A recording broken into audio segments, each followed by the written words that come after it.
Ayo, segera download Quran Tadabbur, tafsir dalam genggaman Anda.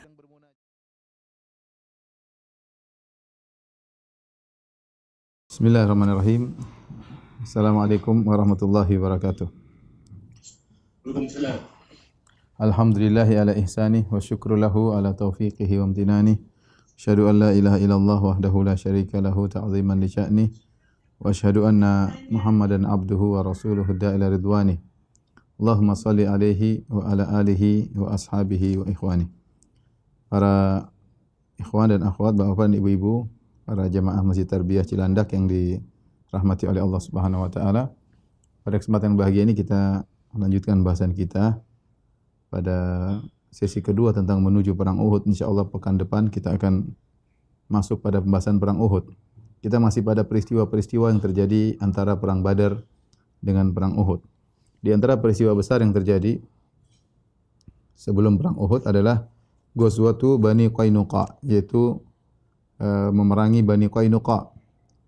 Sebagaimana telah sering kita sampaikan bahwasanya ada 3 suku besar dari Yahudi yang tinggal di kota Madinah, yaitu Bani Qainuqa, Bani Nadhir, dan Bani Al-Quraidah. Ya. Yang pertama kali diusir oleh Nabi SAW adalah Bani Qainuqa. Mereka adalah para pedagang dan mereka terkenal juga pembuat perhiasan, membentuk perhiasan, kemudian mengolah perhiasan emas dan perak. Namun mereka yang pertama kali berkhianat sehingga mereka yang pertama kali diusir oleh Rasulullah sallallahu alaihi wasallam. Ya. Ketika Rasulullah sallallahu alaihi wasallam telah mengalahkan orang-orang Quraisy dalam perang Badar, ya, kemudian Rasulullah SAW pulang ke kota Madinah, maka Rasulullah SAW mengumpulkan orang Yahudi, ya, di pasar Bani Qainuqa, di pasar mereka.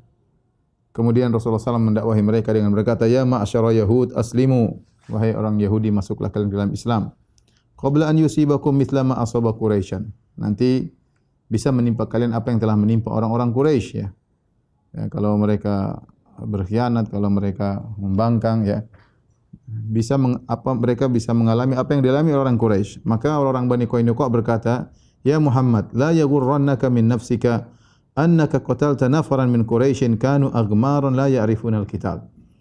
Kata mereka, "Wahai Muhammad, jangan kau terpedaya dengan dirimu. Kau bisa melawan orang-orang Quraisy, ya, sekelompok orang Quraisy yang mereka tidak dikenal dalam peperangan. Mereka tidak tahu trik-trik berperang. Innaka law qataltana la arafta anna nahnu nas." Kalau kau berperang melawan kami, kau akan tahu siapakah kami. Kami inilah yang sesungguhnya yang ahli perang.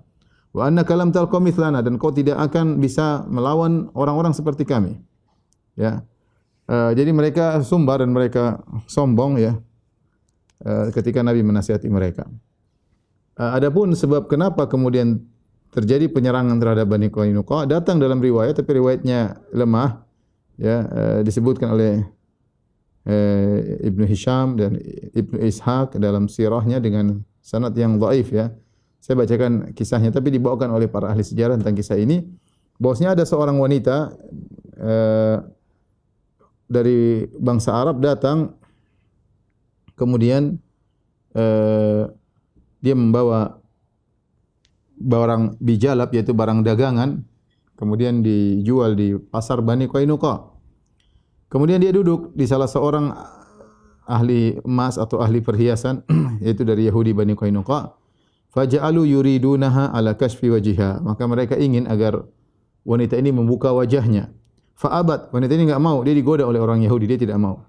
Fa'amada sa'iqu ila tarfi thawbiha. Maka salah seorang dari ahli emas tersebut atau ahli perhiasan tersebut sengaja pergi ke salah satu ujung, memegang ujung baju wanita tersebut karena sedang duduk dia.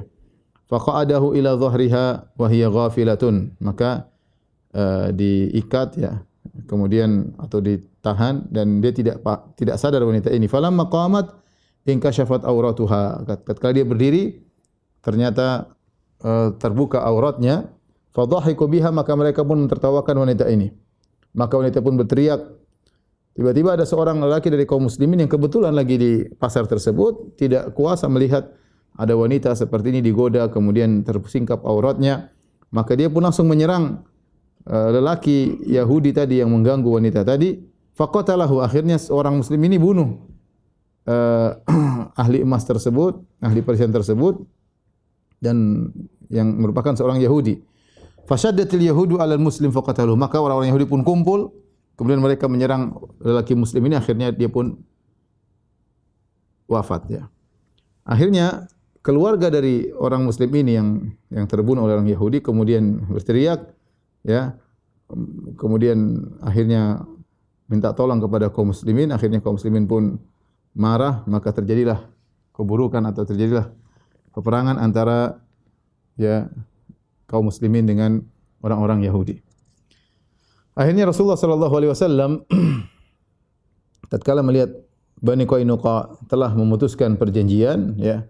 Mereka punya perjanjian damai tentunya sebagaimana sering disampaikan yang disebut dengan Wathiqatul Madinah, perjanjian damai yang disepakati oleh seluruh penduduk kota Madinah. Namun mereka memutuskan perjanjian tersebut. Akhirnya Nabi sallallahu alaihi wasallam pun datang dengan para sahabat kemudian meninggalkan kemudian Rasulullah SAW menyuruh Abu Lubabah ya untuk menggantikan posisi Nabi sebagai imam dalam salat dan yang lainnya. Kemudian Nabi menyerahkan bendera kepada Hamzah bin Abdul Muttalib dan bendera itu ketika berwarna putih. Ya, kemudian mereka kaum muslimin pun datang menuju ke Bani Qainuqa. Ya, tatkala mereka melihat kaum muslimin datang, maka orang-orang Yahudi pun segera berlindung dalam tembok mereka, dalam benteng mereka. Maka Nabi SAW pun dan kaum muslimin mengepung mereka. Mereka tidak bisa keluar dan pengepungan tersebut sampai 15 hari. Sampai 15 hari ya, sehingga pada bulan Dzulqa'dah, di awal bulan Dzulqa'dah. Sampai akhirnya Allah Subhanahu wa taala mengirimkan rasa takut dalam hati mereka. Akhirnya mereka pun menyerah dan pasrah dan mereka pun mengikuti aturan Rasulullah sallallahu alaihi wasallam. Ya. Akhirnya atas permintaan Abdullah bin Ubay bin Salul kepada Nabi sallallahu alaihi wasallam, Abdullah bin Ubay bin Salul mengatakan, Rasulullah, mereka adalah halifku, yaitu sekutuku ya. Ketika di zaman jahiliyah dahulu mereka yang telah membela aku. Kalau ada yang ingin menggangguku maka mereka yang membela aku, maka biarkanlah mereka ya Rasulullah. Ya, biarkanlah mereka. Akhirnya Rasulullah SAW pun menyuruh mereka untuk keluar dari kota Madinah dan dikasih waktu selama 3 hari. Selama 3 hari mereka harus meninggalkan kota Madinah.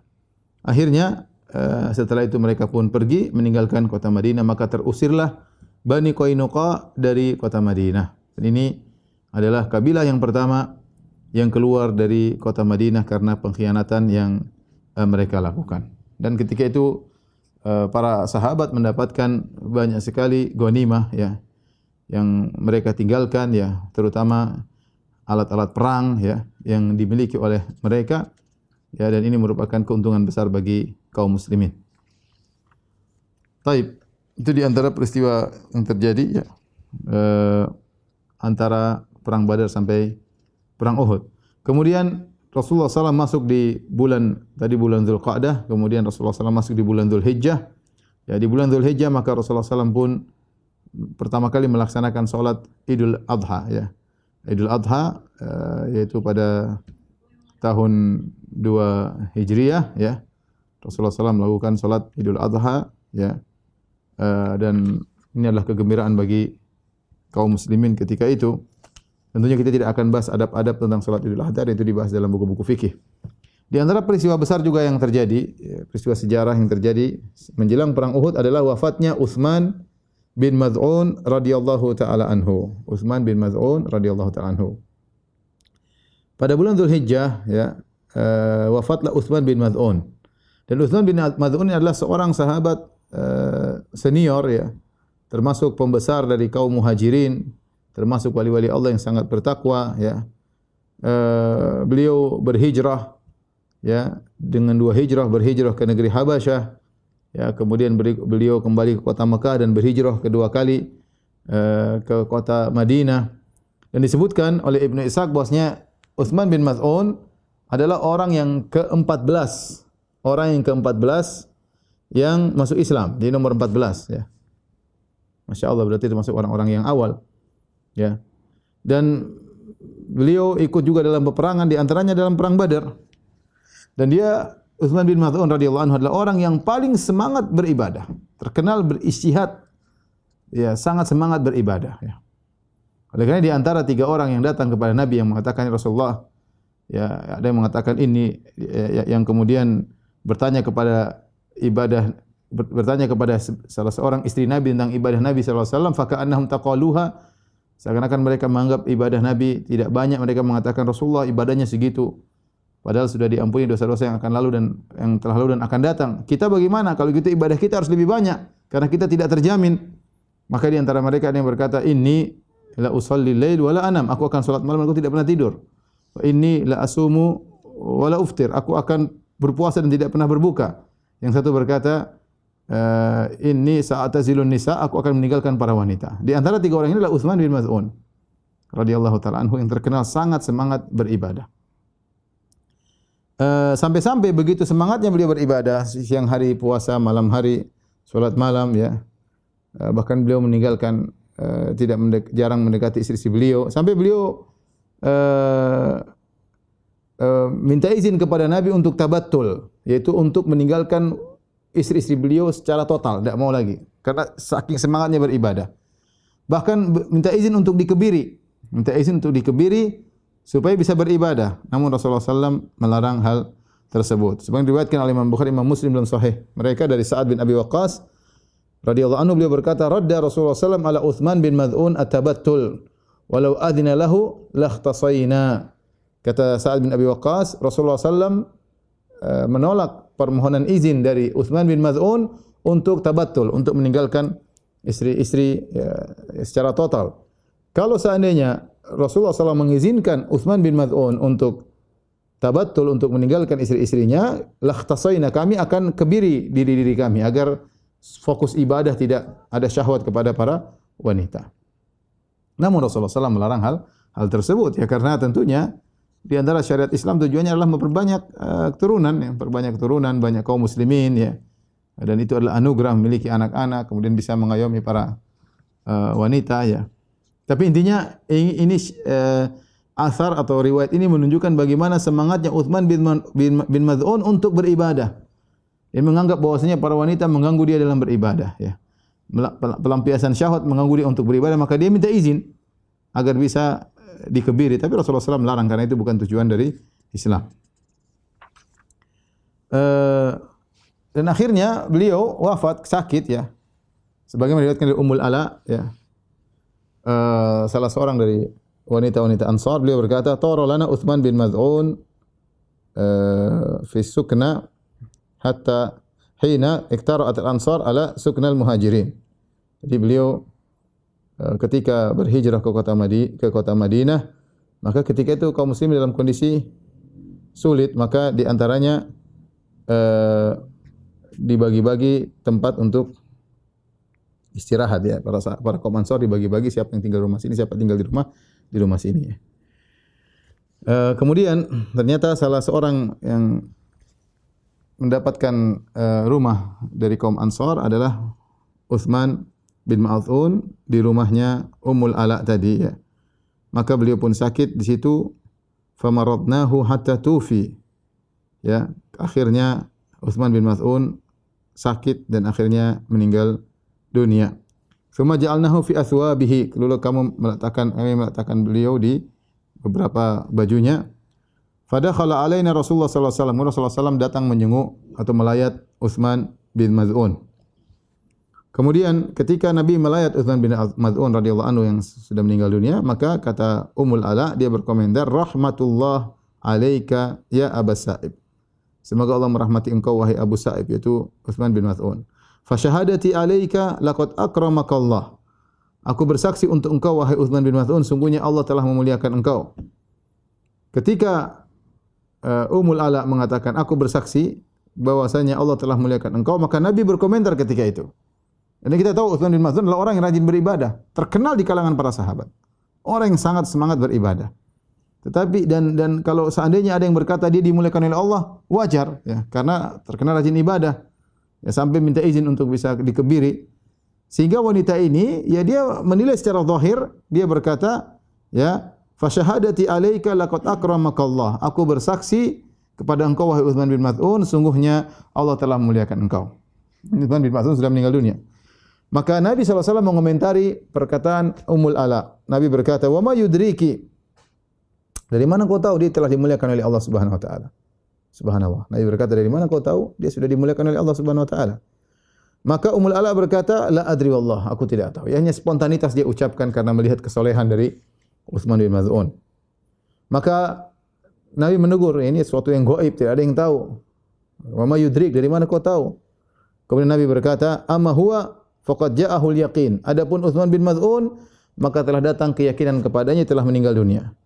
"Innila arju lahul khair minallah." Dan sungguh aku berharap Allah berikan kebaikan baginya. "Wallahi ma adri wa ana Rasulullah sallallahu alaihi wasallam ma yuf'alu bi wala bikum." Saya ini sebagai statusnya seorang rasul, saya tidak tahu apa yang akan Allah lakukan kepadaku dan juga apa yang Allah lakukan kepada kalian. Kata Ummul Ala, "Fa wallahi la uzakki ahadan ba'dahu." Kata Ummul Ala, demi Allah saya tidak akan mentazkiyah, merekomendasi seorang pun setelah Utsman bin Maz'un, ya. Oleh karenanya kita tidak bermudah-mudahan berbicara tentang hal yang gaib, ya. Kita dapat sebagian orang, si fulan al-maghfur lahu, yang telah diampuni oleh Allah Subhanahu wa taala misalnya. Kita boleh doa rahimahullah, ya, tapi kalau mengatakan yang telah diampuni misalnya pasti, ya, dengan seakan-akan kata-kata kepastian atau pasti di surga atau pasti di gini perkara yang gaib, maka hendaknya kita hindari. Lihatlah Utsman bin Maz'un saja, ketika Ummul Ala berkata, "Allah telah muliakan engkau," Nabi tegur, ini perkara gaib, tidak ada yang tahu, ya. Maka setelah itu kata Ummul Ala, "Ra'aitu li Utsman fin naum ainan tajri." Aku dalam mimpi melihat Utsman bin Maz'un, dia punya mata air yang airnya mengalir. Faji'tu Rasulullah sallallahu alaihi wasallam fa dzakartu dzalika lahu. Lalu aku datang kepada Nabi sallallahu alaihi wasallam, aku sebutkan aku bermimpi dengan melihat Utsman bin Maz'un ini punya mata air yang mengalir. Kemudian Nabi mengomentari mimpi Ummul Ala. Ya, Nabi ahli tafsir mimpi. Kata Nabi sallallahu alaihi wasallam, "Dzaka amaluhu yajri lahu." Itulah amalnya yang masih berjalan baginya, yaitu dia punya amal jariyah. Dia punya amal jariyah. Nah, para ulama berselisih apa amal jariyah yang dilakukan oleh Utsman bin Maz'un. Karena Nabi berkata, "Dzaka amaluhu yajri lahu." Itulah amalnya yang meskipun dia sudah meninggal dunia masih terus mengalir baginya, ya.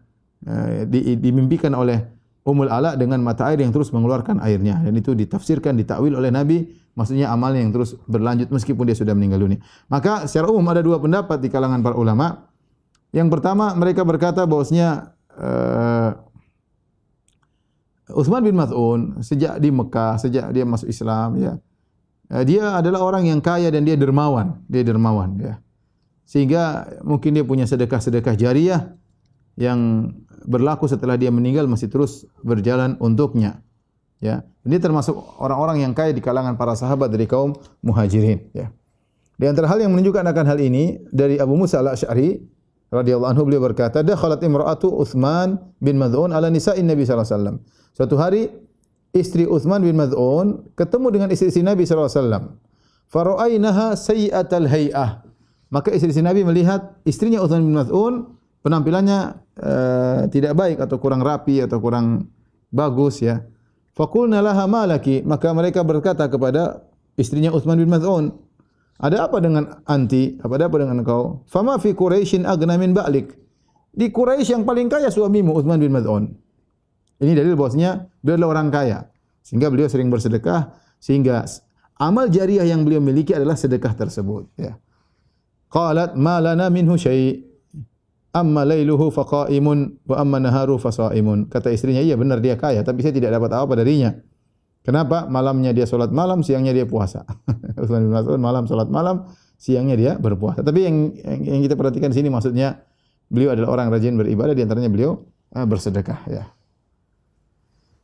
Taib, ini kemungkinan pertama. Kemungkinan kedua, bisa jadi yang dimaksud adalah Utsman bin Maz'un melakukan amal soleh yang disebut dengan ribat. Ribat adalah berjaga di daerah perbatasan antara perbatasan kaum muslimin dengan perbatasan kaum musyrikin, ya. Dan ini pekerjaan yang berat. Bahkan bisa jadi lebih berat daripada jihad langsung. Kenapa? Karena kalau jihad langsung musuh kelihatan.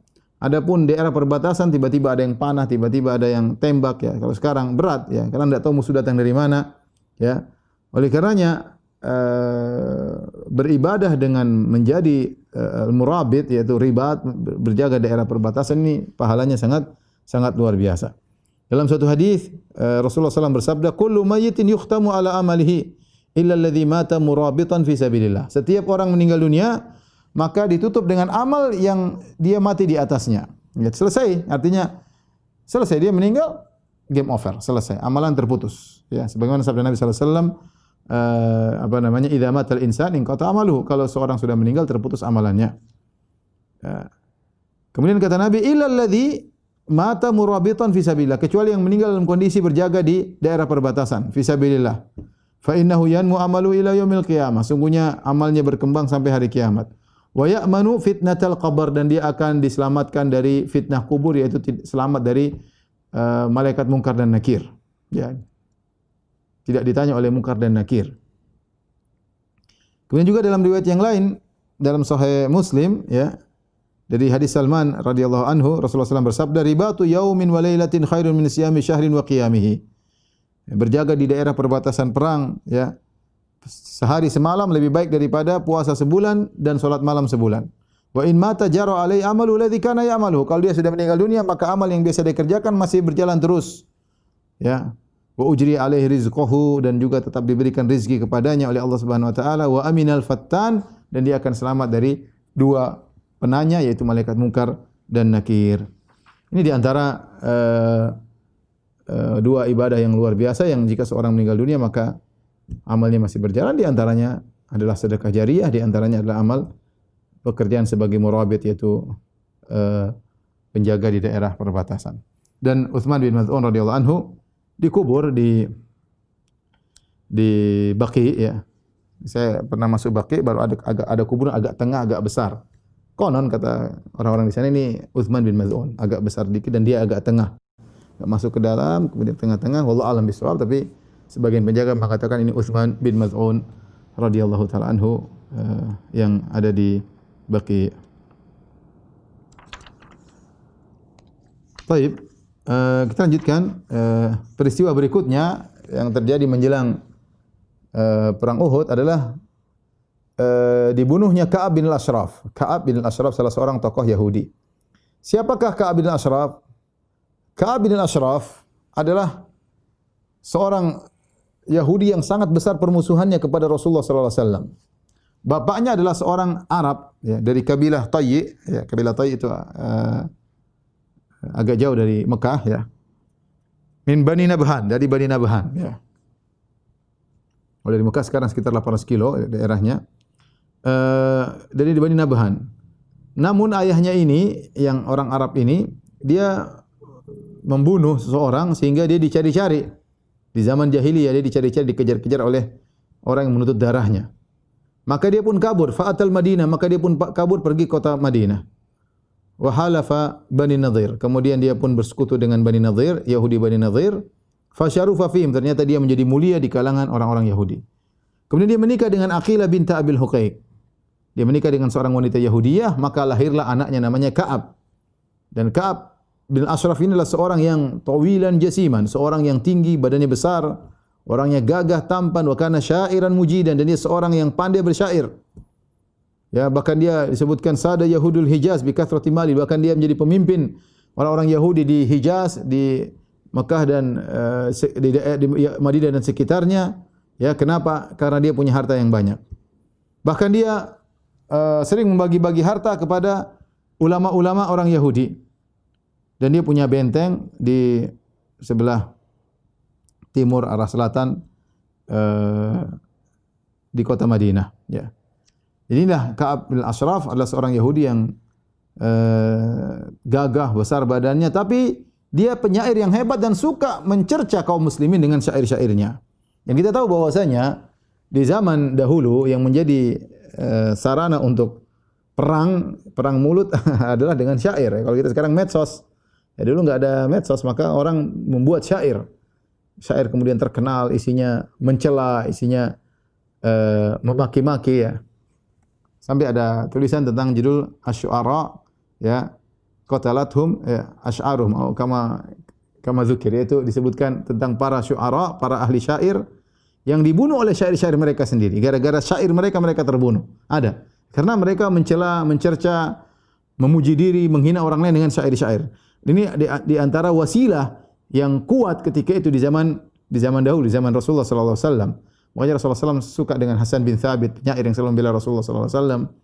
Ya. Dan Ka'ab bin al-Ashraf menggunakan syair-syairnya untuk mencela kaum muslimin. Tatkala sampai kepada Ka'ab bin al-Ashraf bahwasanya kaum muslimin menang dalam perang Badar dan telah terbunuh tokoh-tokoh Quraisy, maka dia berkata, "Ahakun hadza? Apakah ini beritanya benar?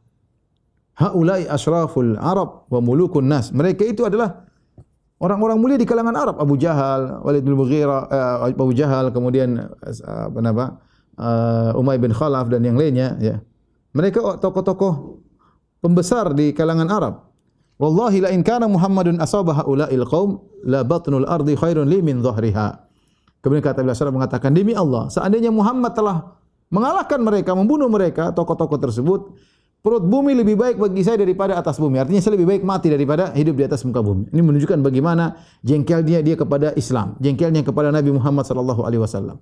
Sampai dia berkata, lebih baik saya mati, la batnul ardi, perut bumi lebih baik bagi saya daripada dhahruha, daripada atas bumi. Ya, tatkala dia mengecek berita, ternyata benar bahwasanya Rasulullah sallallahu alaihi wasallam sudah mengalahkan tokoh-tokoh orang-orang Quraisy, maka dia pun mulai membuat syair-syair menyerang Rasulullah sallallahu alaihi wasallam dan kaum muslimin. Dia jago, pandai, syairan, mujidan, yaitu pandai bersyair. Kemudian dia mulai memuji musuh-musuh kaum muslimin. Kemudian dia memprovokasi dengan syairnya dan sangat berpengaruh zaman tersebut, ya. Sampai sekarang juga kalau orang ada provokasi dengan provokasi yang hebat, ya, bisa menyihir orang lain dengan provokasi tersebut. Kata Nabi sallallahu alaihi wasallam, "Inna minal bayani la sihra." Di antara penjelasan bisa menjadi sihir. Seorang bisa tersihir dengan provokasi seseorang. Ini orang ini hebat. Ka'ab bin al-Ashraf. Setelah dia memprovokasi dengan syair-syairnya, mencela kaum muslimin, kemudian memuji musuh-musuh kaum muslimin, memprovokasi mereka untuk menyerang kaum muslimin, dia merasa belum cukup. Dia kemudian berangkat menuju Quraisy, pergi ke Mekah. Dari Madinah ke Mekah untuk memprovokasi mereka. Ya. Kemudian dia menangisi, meratapi orang-orang yang meninggal dari orang Quraisy di perang Badar. Kemudian dia memprovokasi orang-orang Quraisy agar menyerang balik kaum muslimin, ya. Dan itu kerjaannya. Kemudian dia bikin syair-syair untuk mencela Rasulullah dan kaum muslimin. Dalam satu riwayat dari Ibnu Abbas radhiyallahu anhuma, dalam diriwayatkan oleh Ibnu Hibban dalam sahihnya dengan sanad yang sahih, Ibnu Abbas berkata, "Lamma qadima Ka'ab bin al-Ashraf Makkah atauhu." Tatkala Ka'ab bin al-Ashraf datang dari kota Madinah sampai di Mekah, atau orang-orang semua datang kepada Ka'ab bin al-Ashraf. Dia terkenal pimpinan Yahudi di Hijaz. Hijaz maksudnya Mekah, Madinah dan sekitarnya, Taif, namanya Hijaz. Faqalu, maka orang-orang Quraisy berkata, "Nahnu ahlu siqaya was sadana." Kami adalah orang ahli siqaya, itu kami yang memberikan makan minum kepada jamaah haji. Kami orang baik, kami ahlu sadana, kamilah yang mengurus Ka'bah. Wa anta sayyidu ahli Yathrib, dan engkau wahai Ka'ab bin al-Ashraf adalah pemimpin penduduk kota Madinah. Kami ingin bertanya wahai Ka'ab, wahai sang Yahudi Ka'ab, "Fanahnu khairun am hadzal Sunaybir al-mumbatir min qaumihi yaz'umu annahu khairun minna?" Yang lebih baik kami ini ataukah si Muhammad ini yang terputus, yang tidak punya anak laki-laki, yang terputus keturunannya, yang dia menyangka lebih baik daripada kami? Pertanyaan jelas, lebih baik mana? Quraisy penyembah berhala, ya, ataukah Muhammad sallallahu alaihi wasallam yang diejek, dikatakan bahwasanya dia membatir, yaitu sudah tidak punya anak laki-laki, ya, diejek. Maka Ka'ab bin Ashraf kemudian menjawab, "Antum khairun minhu." Kalian lebih bagus daripada Muhammad. Dan ini kebohongan. Orang Yahudi tahu bahwasanya penyembah berhala lebih buruk daripada kaum muslimin. Tetapi karena ingin menyenangkan hati-hati orang-orang kaum musyrikin, maka Ka'ab bin Ashraf mengatakan demikian. Kalian Quraisy lebih baik daripada Muhammad. Padahal dia tahu Muhammad lebih baik daripada orang-orang Quraisy. Maka turunlah firman Allah Subhanahu wa taala, "Inna syani'aka huwal abtar." Sungguhnya pencelamu dia yang terputus. Orang-orang Quraisy mengatakan Muhammad terputus, tidak punya anak lagi, ya, terputus. Kata Allah, justru mereka yang mencela Rasulullah, mereka yang terputus. Rasulullah SAW akan terus jaya meskipun anak-anak laki-lakinya sudah meninggal dunia seluruhnya, tetapi Rasulullah tetap jaya, tetap disebut-sebut oleh kaum muslimin dalam azan mereka, dalam salawat mereka, dalam pengajian-pengajian mereka, diagungkan oleh manusia ya. Itulah Rasulullah sallallahu alaihi wasallam. Kemudian juga turun firman Allah, "Alam tara ila alladziina utu nasiban minal kitabi yu'minuna bil jibti wat taghut wa yaqulun alladziina kafaru haula'i ahda minal ladziina amanu sabila." Ya. Tidakkah engkau lihat kepada orang-orang yang diberikan sebagian daripada Alkitab, diberikan Taurat, maksudnya Yahudi, di antaranya Ka'ab bin Ashraf. Mereka beriman kepada sihir dan tagut, dan mereka berkata kepada orang kafir Quraisy, para penyembah berhala, haula'i ahda minal ladziina amanu sabila. Bahwasanya orang Quraisy penyembah berhala lebih baik daripada kaum mukminin, dan inilah kedustaan, padahal mereka itu adalah dusta.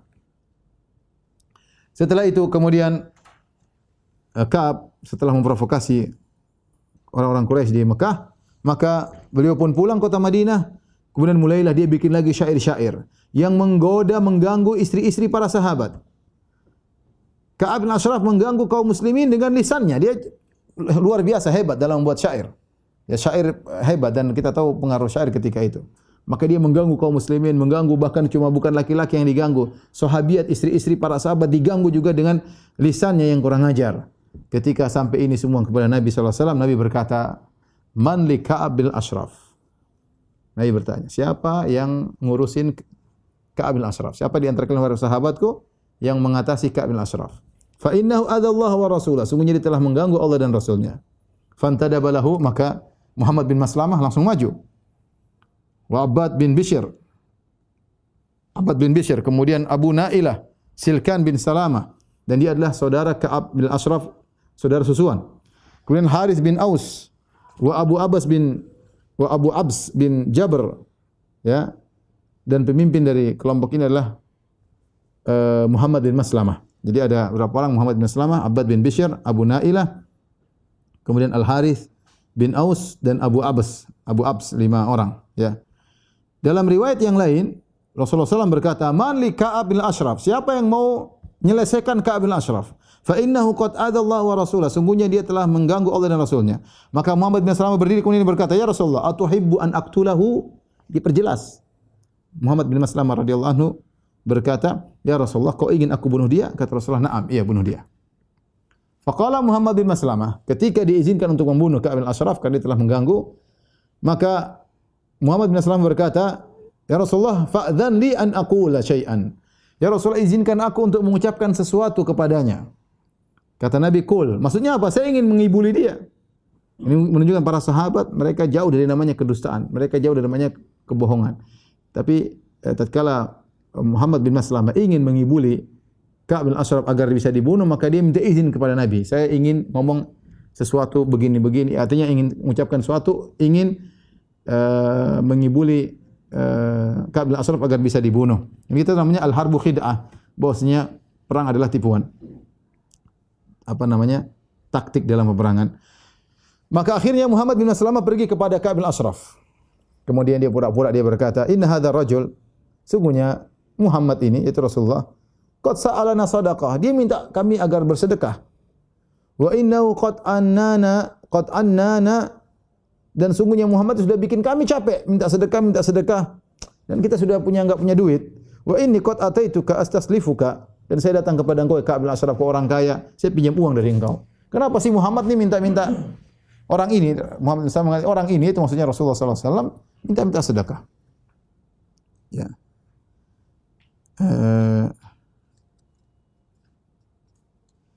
Kemudian dia berkata, "Wa aidan wallahi la tamullannahu," ya. Dan sungguh engkau akan lebih dan engkau wahai Ka'ab bin Ashraf juga lebih terganggu dengan adanya Muhammad ini.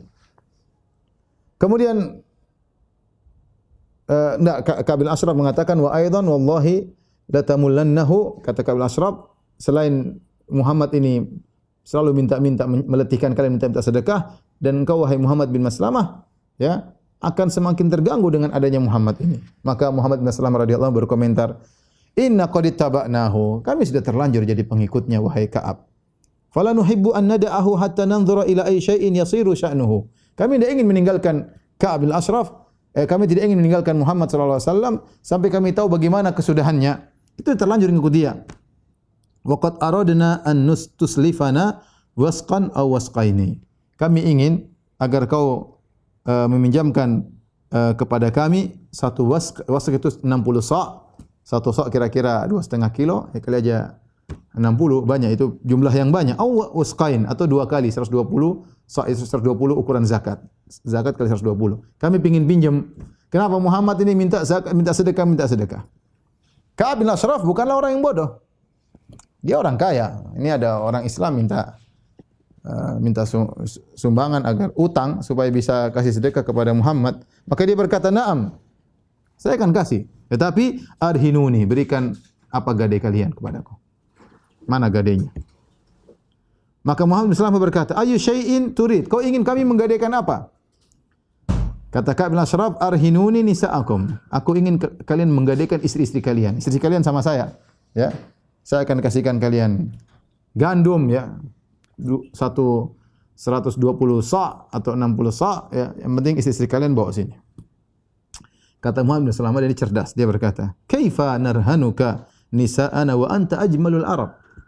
Maka dia puji Ka'ab. Dia mengatakan, "Ya Ka'ab, gimana kami mau kasihkan istri kami sebagai gadai di sisi engkau sementara engkau adalah orang Arab tertampan?" Gimana nanti istri kami terfitnah? Ya, kau orang Arab tertampan, gimana mau taruh istri-istri kami di sisimu? Ka'ab berkata lagi, "Fa arhinuni abna'akum." Kalau gitu anak-anak kalian, sudah istri kalian enggak usah, anak kalian titip sama saya sebagai jaminan kalian akan mengembalikan utang kalian. Muhammad bin Maslamah berkata lagi, ini cerdasnya Muhammad bin Maslamah, "Kaifa narhanuka abna'ana fayusabbu ahaduhum fayuqal ruhina biwasqin aw wisqain hadza 'arun alaina." Bagaimana kami mau naruh anak-anak kami sebagai jaminan bagi engkau wahai Ka'ab? Kalau kami taruh anak-anak kami, maka anak kami akan dicerca. Dibilang, lihat bapakmu Maslamah, Muhammad bin Maslamah menggadaikan engkau hanya untuk mendapatkan 60 sa'. 60 beras cuma 60 berapa 100 kilo atau berapa kilo. Ya, masa nyawa digadaikan. Sehingga anak-anak kami nanti tercela dan dihina. Akhirnya Muhammad bin Maslamah mengatakan, dan dia langsung kasih ide, "Walakinna narhanuka al-la'amah." Taib, begini saja. Kita gadaikan alat-alat perang kami. Maksudnya baju perang, kemudian senjata, pedang. Ya udah, itu juga akan berharga. Di antara yang paling berharga dimiliki oleh orang-orang ketika itu adalah alat perang. Istri nomor 1, anak-anak, kemudian keluarga nomor 1, setelah itu alat perang. Akhirnya Ka'ab bin Ashraf setuju. Ya, maka Muhammad bin Salamah berjanji akan datang membawa jaminan tersebut untuk digadaikan. Datanglah Abu Nailah, ya. Abu Nailah saudara sepersusuannya Ka'ab bin Ashraf, dan dia juga termasuk dari grup yang akan membunuh Ka'ab bin Ashraf. Jadi kita sebut 5 orang di antaranya, Muhammad bin Salamah sebagai ketuanya, di antara anggotanya Abu Nailah. Maka dia pun datang dan dia berkata-kata seperti yang diucapkan oleh Muhammad bin Maslamah. Akhirnya ketika bertemu dengan Ka'ab, maka mereka saling bertukar-tukaran syair beberapa saat, ya. Ketemu saudara sesusuan lagi ngobrol-ngobrol. Kemudian dia berkata, "Wahai Ibn al-Ashraf, wahai Ka'ab, aku datang ada keperluan. Faktum anni. Tapi jangan kau ceritakan sama orang," kata Abu Nailah. Kata Ka'ab, "Af'al, aku tidak akan ceritakan kepada orang lain." Maka Abu Nailah berkata, "Sungguhnya orang ini datang, ini Muhammad ini datang membawa bala." Dia bohong lagi untuk menipu Ka'ab. "Adatnal Arabu, gara-gara dia datang kita ikuti, akhirnya orang-orang Arab semua memusuhi kita. Wa ramatna an qausin wahidatin, mereka bersatu padu untuk menyerang kami. Wa qata'at annas subul, ya gara-gara kami jadi pengikut Muhammad, akhirnya orang Arab memutuskan segala jalan-jalan kami. Hatta dha'al iyal, akhirnya anak-anak kami jadi miskin, jadi susah. Wa jahidatil anfus, dan kami hidup dalam kondisi setengah mati. Wa asbahna qad jahidna wa jahida iyaluna, akhirnya kami hidup dalam kondisi miskin dan anak kami juga miskin gara-gara Muhammad." Kemudian Abu Nailah berkata, "Inna ma'iya ashaban li ala mithli ra'yi wa qad aradtu an atiyaka bihim fatabi'ahum wa tuhsin fi dhalik." Ya. Maka aku punya ada beberapa orang yang seperti aku punya pendapat seperti ini, ya. Dan aku akan datangkan orang-orang yang sepertiku kepada engkau, ya.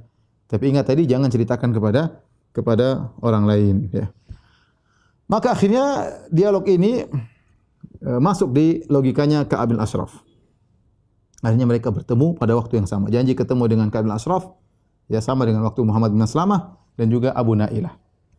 Di malam bulan purnama, yaitu malam ke-15 dari bulan Rabiul Awal, sanah tahun ketiga Hijriyah, maka berkumpullah grup ini yang dipimpin oleh Muhammad bin Maslamah. Mereka pun pergi menuju Nabi sallallahu alaihi wasallam, ketemu Nabi di malam hari, di malam bulan purnama di Baqi Al-Gharqad. Kemudian Nabi melepas mereka. Nabi berkata, tugasnya apa? Untuk membunuh Ka'ab bin Ashraf. Kata Nabi, intaliqu ala ismillah, Allahumma a'inhum. Kata Nabi, bergeraklah kalian dengan menyebut nama Allah. Ya Allah, tolonglah mereka. Kemudian Rasulullah SAW balik ke rumahnya. Kemudian beliau pun salat dan berdoa. Salat dan berdoa agar Allah memuluskan rencana mereka. Akhirnya berjalanlah mereka, sampailah mereka ke bentengnya Ka'ab bin Ashraf. Maka Abu Nailah, saudara susuannya, panggil, "Ya Ka'ab, ya Ka'ab." Dia lagi di bentengnya malam hari. "Turun sini ketemu kami."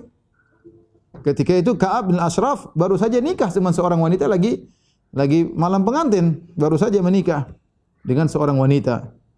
Maka akhirnya dia bangun, dia mau turun, dia kenal suaranya Abu Nailah, saudara susuannya. Istrinya berkata, "Aina takhruju hadhihi sa'ah?" Kau hendak ke mana wahai suamiku di malam seperti ini, di tengah malam? Maka Ka'ab bin Ashraf tidak ada curiga sama sekali. Dia berkata, "Innama huwa akhi Muhammad bin Maslamah wa radhi Abu Nailah." Itu saudaraku Muhammad bin Maslamah dan juga saudara susuanku Abu Nailah. Ingin ketemu dia, ketemu mereka. Kami sudah janjian, ada urusan. Ya. Akhirnya istrinya berkata, "Asma'u sautan ka'annahu yaqturu minhu dam." Wahai suamiku, aku mendengar suara yang akan terdengar, yang suara tersebut mengucurkan darah. Aku mendengar suara yang akan mengucurkan darah. Maka Ka'ab dengan santainya berkata, "Tenang saja wahai istriku, dia itu adalah saudaraku Muhammad bin Maslamah dan Radhi'i, saudara susuanku Abu Nailah." Bahkan dia berkata, "Innal karim law du'iya ila ta'natin bilail la ajab." Seorang yang baik itu kalau dipanggil malam hari untuk ditikam dia akan datang. Ya, artinya saya ini orang baik. Itu apa? Kalaupun mereka mau tikam saya enggak ada masalah. Ya. Tsumma kharaja ilaihim, akhirnya dia pun turun keluar dari bentengnya menuju para sahabat. Sementara dia memakai minyak wangi yang banyak karena dia baru aja malam pengantin. Kemudian pakai minyak wangi yang banyak sampai tercium dari rambutnya. Abu Nailah berkata kepada para sahabatnya, "Ingat wahai para sahabat, sesama grup, kalau si Ka'ab datang, aku akan pegang kepalanya dan aku akan mencium harumnya kepalanya. Jika kalian melihat aku sudah pegang kepalanya, maka langsung tikam dia." Ini sudah kesepakatan, caranya begitu. Akhirnya Ka'ab pun turun, ya, di malam hari, ngobrol lah mereka, ngobrol, ya. Kemudian Abu Nailah berkata, "Wahai Ka'ab, mari kita jalan-jalan ke searah sana, ke Syaib al-Ajuz. Kita keluar sedikit. Kemudian kita habiskan malam kita ini dengan ngobrol-ngobrol." Ya. Kata Ka'ab, "Oke." Ya. Dan Muhammad bin Maslamah datang bawa pedang, dia tidak curiga karena ini adalah jaminan yang akan diantarkan oleh Muhammad bin Maslamah, pedang, alat-alat tempur, padahal untuk tikam Ka'ab bin Ashraf. Kata dia, "In syi'tum, kalau kalian mau ya." Akhirnya mereka pun keluar, berjalan-jalan, ya. Di tengah perjalanan, ya, Abu Nailah berkata, "Ma ra'aitu kal-lailati tayyiban a'tarqat." Dia mulai buka bicara, "Saya tidak pernah cium malam hari ini, kok harum banget. Tidak pernah saya melewati malam tercium aroma yang wangi seperti ini." Maka Ka'ab berkata, "Indi a'taru nisa'il Arab." Saya punya istri wanita Arab yang paling harum istriku. Kata Abu Nailah, "Ata'dzan li an ashumma ra'sak?" Bolehkah aku cium parfummu, aroma parfum di kepalamu? Qala na'am. Kata dia, "Silakan." Fa adkhala yadu fi ra'si fashamma. Maka dia pun masukkan tangannya di rambutnya, dicium. Masya Allah, harum. Kemudian mereka berjalan lagi. Mereka berjalan semakin jauh dari bentengnya. Abu Nailah ulangi lagi, dia berkata, "Bolehkah aku ulangi untuk mencium kepalamu?" Kata Ka'ab, "Silakan." Maka dia pegang lagi, masukkan tangannya, memang harum. Ya, kemudian sampai tenang. Kemudian berjalan lagi semakin jauh dari bentengnya. Ya. Kemudian ketiga kali dia berkata, "Boleh aku cium lagi rambutmu?" Kata Ka'ab, "Silakan." Dia tidak curiga. Maka Abu Nailah pun memegang kepalanya, kemudian dia cium, masukkan. Begitu dia masukkan tangannya di kepalanya, kemudian dia pegang itu kepalanya Ka'ab. Kemudian dia berkata kepada kawan-kawannya, "Dunakum aduwallah, ayo tikam ini musuh Allah." Maka fakhtalafat ali asyafuhum, maka semuanya kemudian tikam ke Ka'ab bin Ashraf, tapi dia tentu meronta, ya. Itu dia meronta-ronta, kemudian dia kuat, mungkin dia bisa menghindar dan yang lainnya, ya. Akhirnya Muhammad bin Maslamah mengambil mi'wal itu semacam kapak, ya. Kemudian ditaruh di bawah pusarnya, kemudian ditekan, akhirnya dia meninggal dunia, ya. Sebelum meninggal dia teriak dengan teriakan yang sangat keras. Inilah teriakan yang difirasatkan oleh istrinya. Sautan yaqturu minhu dam, suara yang mengalirkan darah. Akhirnya semua orang mendengar teriakan tersebut, dia teriak sangat keras. Akhirnya semua benteng dinyalain api. Ada api ini, ada gerangan suara, ya. Maka mereka pun para sahabat kelompok grup tadi kemudian balik menuju Rasulullah sallallahu alaihi wasallam. Ada seorang sahabat di antara grup tersebut namanya Al-Harits bin Aus, terkena pedang salah satu yang lainnya itu. Kena sebagian sahabat karena waktu menikam Ka'ab, mungkin Ka'abnya muter-muter, kena Harits bin Aus, Al-Harits bin Aus, sehingga keluar darah yang sangat banyak. Sampai akhirnya kembali, mereka pun datang kepada Nabi SAW dan mereka, kalau Harits belum kelihatan, mereka tungguin. Akhirnya mereka cari, ternyata dia sudah dalam kondisi terkapar, maka mereka pun angkat, ya, Al-Harits bin Aus sampai menuju Al-Gharqad, menuju Baqi Al-Gharqad. Kemudian mereka bertakbir, Allahu Akbar, ya, Allahu Akbar. Rasulullah SAW mendengar takbir mereka, maka Rasulullah SAW tahu bahwasanya mereka telah berhasil membunuh Ka'ab bin Ashraf. Maka Nabi pun ikut bertakbir, Allahu Akbar. Ketika mereka sampai kepada Rasulullah SAW itu di penghujung malam, ya, menjelang subuh, maka Nabi berkata, aflahatil wujuh, sungguh beruntung wajah-wajah kalian. Maka mereka menjawab, mereka katakan, wa wajhuka ya Rasulullah, wajahmu yang beruntung ya Rasulullah. Maka Rasulullah SAW pun memuji Allah Subhanahu wa taala. Kemudian Rasulullah SAW pun meludahi luka Al-Harits bin Aus, maka langsung sembuh. Ini, ya, kisah terbunuhnya Ka'ab bin Ashraf karena dia sering mengganggu kaum muslimin, ya. Dibunuh oleh grup kecil dari kaum muslimin, dibunuh oleh Muhammad bin Maslamah. Dan demikianlah akhirnya tewaslah musuh besar kaum muslimin yang selalu mengganggu kaum muslimin, menggoda istri-istri para sahabat dengan syair-syairnya yang sangat berbahaya. Kemudian di antara peristiwa yang terjadi, ya, menjelang perang Uhud, ya, adalah pasukan perang kecil yang dipimpin oleh Zaid bin Harithah kepada suatu tempat namanya Al-Qaradah. Jadi dalam peperangan ada namanya Ghazwah, Ghazwah itu peperangan, ya. Guzat, para pasukan perang, ya. Ada namanya Sariyah. Sariyah adalah pasukan kecil yang Rasulullah tidak ikut di situ, namanya Sariyah. Rasulullah SAW kirim pasukan-pasukan kecil. Di antaranya Rasulullah SAW pernah mengirim pasukan kecil dipimpin oleh Zaid bin Harithah radhiyallahu taala anhu. Bagaimana kisah perang kecil ini? Jadi orang-orang Quraisy setelah perang Badar, mereka takut untuk melewati kota Madinah. Padahal kita orang-orang Quraisy, mereka para pedagang, dan mereka kalau berdagang mereka harus ke utara. Ke utara kemana? Ke negeri Syam. Sementara kalau ke negeri Syam harus lewat Madinah. Madinah baru negeri Syam. Nah, jalur perdagangan mereka lewat Madinah terganggu karena di Madinah ada kaum muslimin, sehingga mereka tidak berani berdagang. Nah, kalau mereka tidak berdagang, lama-lama duit mereka habis. Ya. Sufyan bin Umayyah, anaknya Umayyah bin Khalaf berkata, "In aqamna bi Makkah ta'akalna ru'us amwalina." Kalau kita diam aja di Mekah enggak pernah berdagang, lama-lama harta kita habis, modal kita habis. Ya. Kehidupan kita adalah dengan berdagang. Si Muhammad telah memotong jalur perdagangan kita. Dia telah bikin kacau. Akhirnya ada salah seorang di antara mereka berkata, "Saya tunjukkan kepada engkau salah seorang penunjuk jalan yang bisa mengantarkan kalian menuju negeri Syam tidak lewat Madinah tapi lewat jalan lain. Lewat jalan Tariq Najdiyah, ya." Akhirnya ini jalan tidak diketahui oleh orang-orang Quraisy. Akhirnya mereka setuju. Penunjuk jalan tersebut namanya Furat bin Hayyan. Furat bin Hayyan dari Bani Bakar bin Wa'il. Akhirnya mereka bayar orang kafir tersebut sebagai penunjuk jalan, Furat bin Hayyan. Akhirnya mereka pun berjalan menuju ke negeri Syam tidak lewat kota Madinah. Suatu hari ada dari kalangan kota Mekah bernama Nu'aim bin Mas'ud Al-Asja'i. Dia datang ke kota Madinah dan dia masih musyrik ketika itu. Dia masih musyrik, datang ketemu kawannya. Maka dia mampir di seorang namanya Kinanah bin Abil Huqaiq dari Bani Nadhir, ya. Ketika itu ada seorang sahabat namanya Sulaid ibn Nu'man. Sulaid bin Nu'man, dan dia sudah Islam waktu itu. Dan ketika itu khamar belum diharamkan. Maka mereka mabok bertiga ini, ya. Ada Kinanah bin Abil Huqaiq, kemudian ada Nu'aim bin Mas'ud, dan ada sahabat ini Sulaid bin Nu'man. Ketika Nu'aim bin Mas'ud, dan itu khamar belum diharamkan, ketika Nu'aim bin Mas'ud, dan dia orang musyrik, dia minum bir sampai teler, akhirnya dia cerita.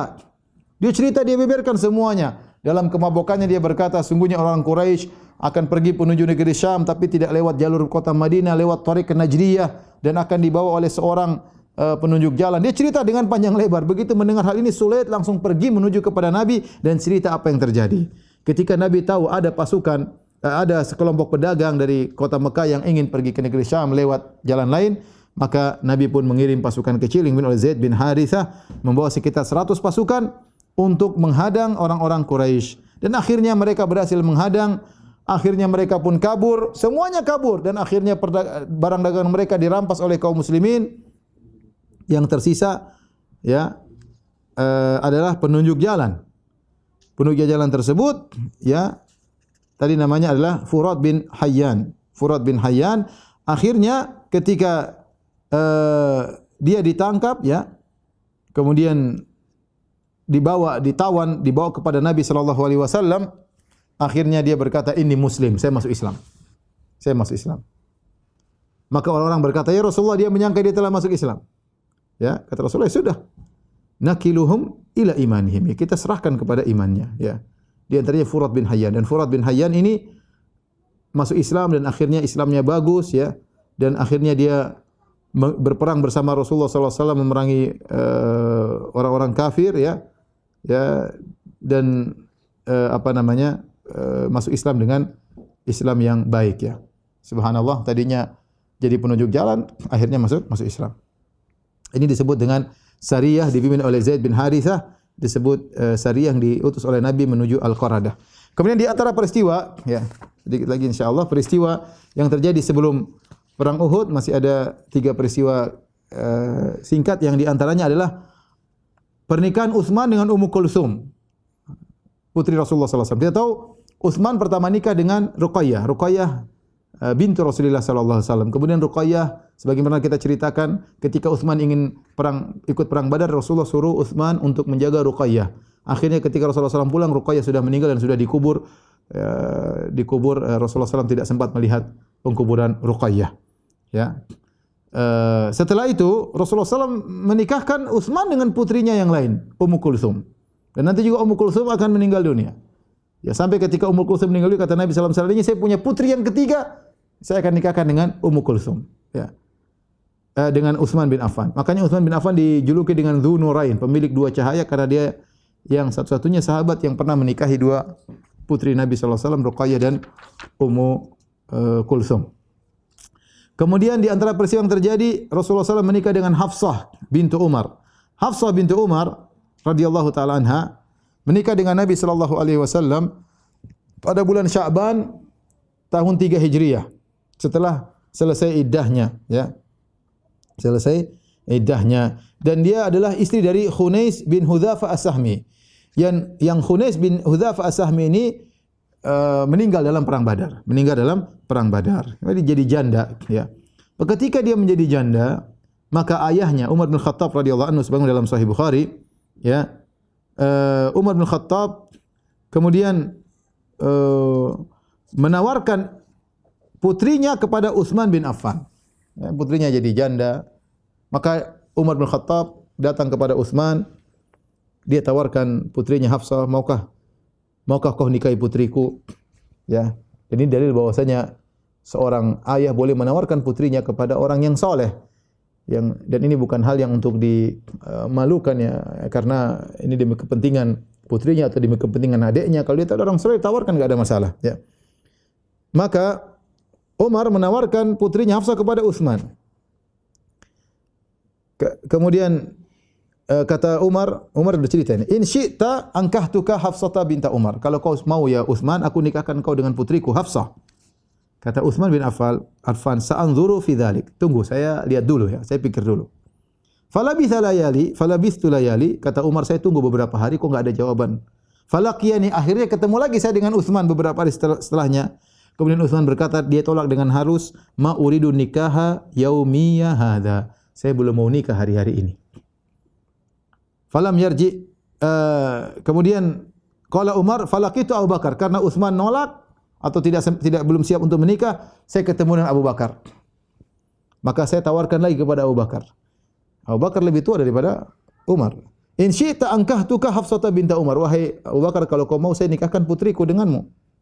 Falam yarji ilayya syai'an, dan Abu Bakar tidak jawab sama sekali. Fa kuntu aujada alaihi minni ala Utsman. Saya lebih marah kepada Abu Bakar daripada kepada Utsman. Utsman ketika dia tidak mau nikah, dia ngomong, saya belum siap untuk nikah. Ini Abu Bakar saya tunggu-tunggu enggak ngomong-ngomong. Sudah diam begitu saja. Falabithtu layaliya. Aku tunggu berhari-hari, Abu Bakar enggak ada jawaban. Saya jadi jengkel sama Abu Bakar daripada kepada Utsman. Tiba-tiba fa khatabaha ilayya Rasulullah sallallahu alaihi wasallam. Ternyata Rasulullah sallallahu melamar putriku Hafsah. Fa ankahtuha iyyahu, maka aku pun nikahkan putriku dengan Rasulullah sallallahu alaihi wasallam. Setelah itu aku bertemu dengan Abu Bakar. Setelah Nabi menikahi Hafsah, Abu Bakar berkata, "La'allaka wajadta fi nafsika hina aradta alayya Hafsah." Kayaknya kau marah ya waktu kau tawarkan Hafsah kepadaku dan aku tidak membalas sesuatu pun kepada engkau. Kata Umar, iya saya marah. Kenapa kau tidak kasih balasan? Mau atau enggak mau kan harus kasih balasan. Kata Abu Bakar, fa innahu lam yamna'ni an arji'a ilaika syai'an lamma aradta alayya illa anni sami'tu Rasulullah sallallahu alaihi wasallam yadhkuruha. Aku tidak mau beri jawaban apapun ketika itu. Kenapa? Karena aku dengar Nabi sebut-sebut Hafsah. Walam akun ufsi sirra Rasulullah sallallahu alaihi wasallam, dan aku tidak ingin menyebarkan rahasia Nabi. Nabi mungkin ngobrol sama Abu Bakar, cari pendapatnya, sebut-sebut Hafsah, ya. Walau tarakah lanakahtu, seandainya Rasulullah tidak menikahi Hafsah, aku akan nikahi Hafsah. Jadi Abu Bakar menenangkan hati Umar, ya. Dan kata para ulama di sini cerdasnya Abu Bakar. Pertama Abu Bakar jaga rahasia. Pembicaraan Abu Bakar dengan Rasulullah sallallahu alaihi wasallam, Abu Bakar tidak ceritakan kepada Umar karena Rasulullah datang dalam rangka pembicaraan pribadi, dan kita pun demikian. Kalau ada orang datang bicara pribadi, jangan kita sebarkan sama orang, ya. Ya, karena kalau kecuali dia izinkan, kalau datang dalam pembicaraan berdua itu biasanya adalah pembicaraan pribadi yang disebarkan kepada orang lain. Yang kedua, Abu Bakar tidak menyampaikan kepada Umar. Misalnya dia mengatakan, Umar, kayaknya Rasulullah ingin menikahi Hafsah. Khawatir apa kalau Rasulullah tidak jadi, maka Umar semakin kecewa. Jadi Abu Bakar memilih diam. Ini bijaknya Abu Bakar. Ketika Rasulullah sudah menikah dengan Hafsah, baru Abu Bakar kemudian mengatakan, tadinya sepertinya kau marah waktu itu. Seandainya Rasulullah tidak menikahi putrimu, aku akan menikahi. Ini dalil bahwasanya seorang, saya katakan tadi, boleh menawarkan putrinya kepada orang yang soleh. Meskipun orang soleh tadi sudah punya istri, enggak ada masalah. Abu Bakar sudah punya istri, Utsman sudah punya istri, ya. Rasulullah juga sudah punya istri, dan Umar menawarkan putrinya Hafsah kepada orang-orang soleh tersebut. Kemudian peristiwa yang terakhir sebelum kita masuk pada peristiwa perang Uhud adalah menikahnya Rasulullah dengan Zainab bintu Khuzaimah. Ya, dan ini terjadi bulan Ramadan pada tahun 3 Hijriah. Zainab bintu Khuzaimah Al-Hilaliyah, ya.